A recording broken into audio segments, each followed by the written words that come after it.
To become a good data visualization designer, it's actually useful to learn how to identify different encodings and also learning how to choose between them or among them. I usually tell my students that one of the best ways to choose ways of representing your data is always to think about the purpose of your visualization. For example, before I show you a graphic or a data set that was represented through a table and then later on through a line chart, right? Each one of those representations could be appropriate depending on the purpose that you have in mind. For instance, if you want your reader to be able to identify each specific figure on the dataset, you better design a table. But if the purpose of your graphic is to let people see the ebb and flow of global temperatures, you better don't design a table. You better design some sort of chart. So purpose, always keep purpose in mind. Let me show you another example.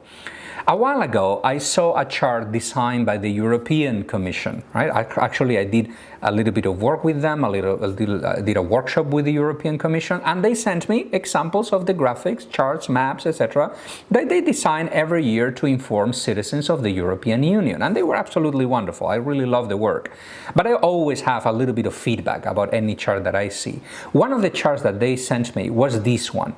This chart shows you where migrants arriving to Greece in 2016 came from. What percentage of migrants to Greece came from different countries?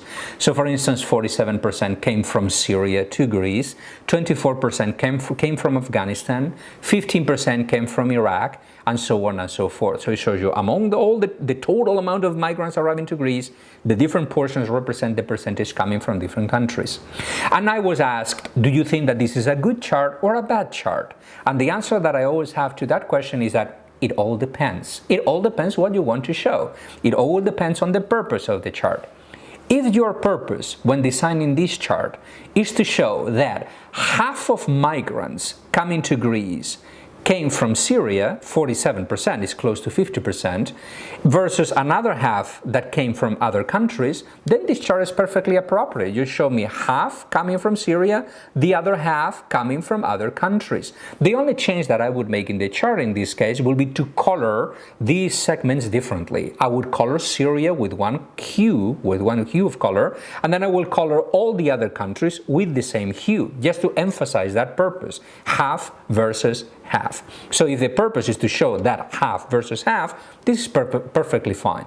But this chart could have a completely different purpose, right? For example, it could be that your purpose with this chart would be to allow me to compare very accurately the percentage of migrants coming to Greece from different countries and to rank them. And in that case, this chart is not that effective.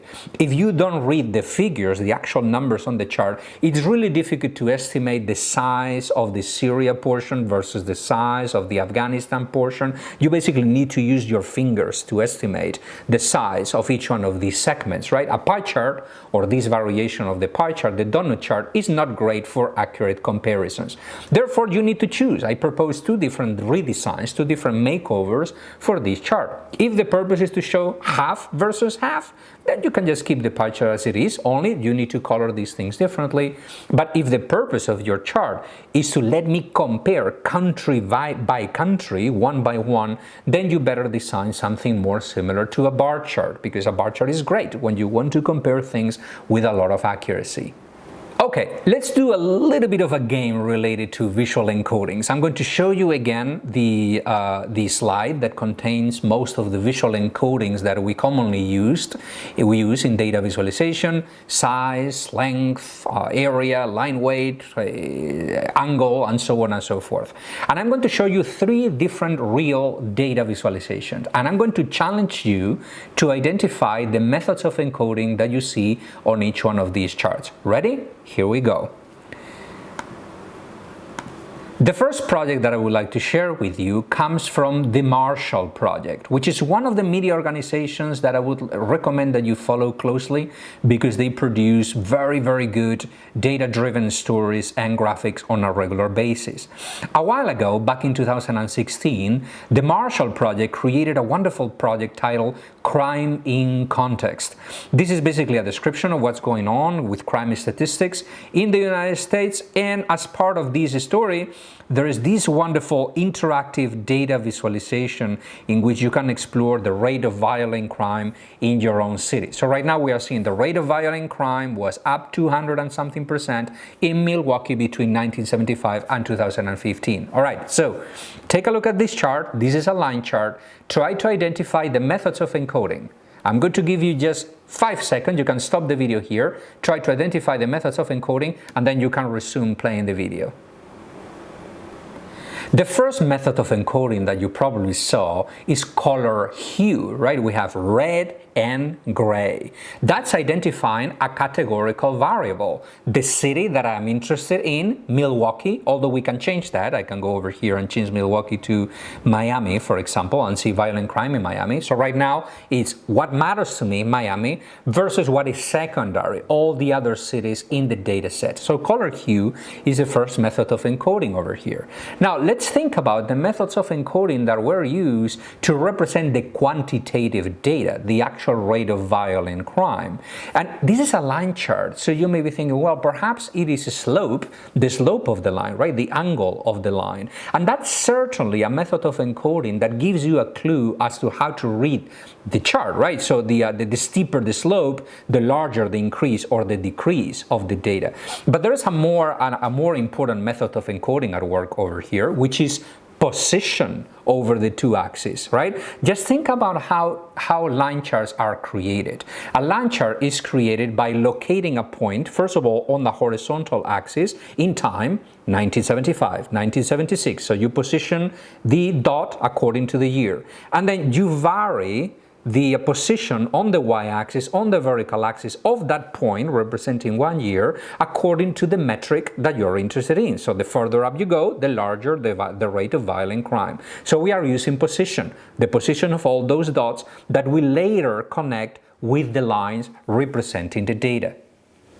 Let me make an aside over here because there's something else that I really like about this visualization by the Marshall Project, which is the way that they integrated the interface of the graphic with the annotation of the graphic. Remember that annotation was the third component of any visualization. So they integrated both those things together. Because here, the introduction to the graphic is the interface to the graphic. So here you can change, for instance, instead of viewing the rate of violent crime, show me the total number of violent crimes. And when you change that, the graphic changes. I can go back to rate. Then you can also search for specific kinds of violent crimes. So if you're interested in learning not about violent crimes, but about more specifically about homicides, you can change these over here. And notice that every time that you change any of these items, this percentage increase or decrease will also get updated. The next project that I would like to talk about is also a product of this ongoing collaboration with the Google News Lab. In this case, myself and the Google News Lab partner up with a visualization firm called Polygraph to create a visualization displaying the level of gender balance or imbalance in US newsrooms, and also racial balance or imbalance in these news organizations as well. Anyway, so I'm going to show you the graphic. All right, I'm going to just bring it up here on my browser. The title is How Diverse Are US Newsrooms? What is the percentage of women and the percentage of men in each one of these media organizations? And as I did before, I'm going to challenge you to identify the methods of encoding.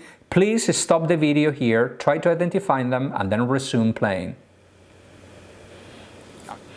All right, so we have plenty of methods of encoding at work over here, right? So first of all, the first one that you have probably noticed is, again, color hue, right? Blue and red, blue representing men and red representing women. But there is another color method of encoding over here, which is color shade, right? The bluer the color, the larger the percentage of men, and the redder the color, the larger the percentage of women in each one of these media organizations. Another method of encoding that you probably saw is area, right? The bubble size. The size of each one of these bubbles represents the size of the newsrooms, the amount of employees who work in the newsrooms of each one of these media organizations. So you can immediately identify the larger ones, right? The New York Times, the Washington Post, the Los Angeles Times, the Wall Street Journal, and so on and so forth. So the larger the bubble, the larger the number of employees of that organization. But there are more methods of encoding over here. There's actually a crucial one, which is position again. The position on the X scale is also proportional to either the percentage of men or the percentage of women in comparison to a 50-50 split. So the further to the left, in my case, I'm seeing the graphic over here, one of those bubbles are the larger the amount of men that you have on each one of these newsrooms, and if the bubble is positioned to the right, it means that there are more women than men in terms of percentage balance in each one of these organizations. So we have color, hue, color, shade, area, and also position. Most data visualizations that you will see out there will use many more than just one single method of encoding. Keep that in mind, it's really, really important. And as an aside, if you're interested in learning a little bit more about this project, the data came from the American Society of News Editors. This is the organization who provided the data, and the project contains many other sections. So you can take a look at the split in leadership positions, for example, and you can also see the data in tabular form if you wish. Okay, third exercise in identifying methods of encoding. The next one comes from NPR.org, which is the public radio in the United States, which also has, by the way, an excellent data desk and graphics desk. So a while ago, NPR was interested in learning whether the amount of people in the United States who don't have access to health insurance has increased or has decreased. And they decided to show that through a combination of graphs and charts and also maps. So I'm going to show you that project. The title of the project, the title of the story is Maps Show a Dramatic Rise in Health Insurance Coverage Under the ACA, otherwise known as Obamacare. If you take a look at the past versus the present, there's a large increase in the percentage of people, county by county, in the United States who do have access to health insurance, right? So you can see that the main method of representation is this beautiful map over here that you can navigate with a slider. You can go back and forth in time to see how those percentages of uninsured people change. Now, which methods of encoding do you see over here? Pause the video, try to identify them, and I will see you in just 1 minute. Methods of encoding here are a little bit easier to identify, right? So in this kind of map, by the way, is called a choropleth map. On a choropleth map, the main method of encoding is color shade. In this case, the darker the color, the larger the percentage of people who don't have health insurance on each one of these counties of the United States. But there are more methods of encoding at work over here. For instance, if you take a look at the bar chart here that you have on top, that chart represents the amount of counties that have different ranges of percentages of uninsured people, right? So you see 0, 5, 15, 10, 20, etc., and so on and so forth. And then the bar represents the amount of counties that are in that bin of uninsured, percentage of uninsured people. This kind of graphic is called a histogram, right? This variation of the bar graph. And the method of encoding over here is height. The height of each one of those bars is proportional to the amount of counties that have that particular percentage of uninsured people. And there is another method of encoding, and this is a little bit trickier to identify. Think about this way. How are maps designed? Not the data on the map, but the map itself. How is a map created? A map is created, first of all, by locating points on a geographic space, right? We use longitude and latitude to define the positions, for example, of the boundaries of each one of these counties. Those longitude and latitude are also quantitative variables that we are using to draw the map itself. Therefore, another method of encoding at work on any map is position. The position over an X scale, horizontal scale, and a Y scale, longitude and latitude, also are used in this kind of data visualization.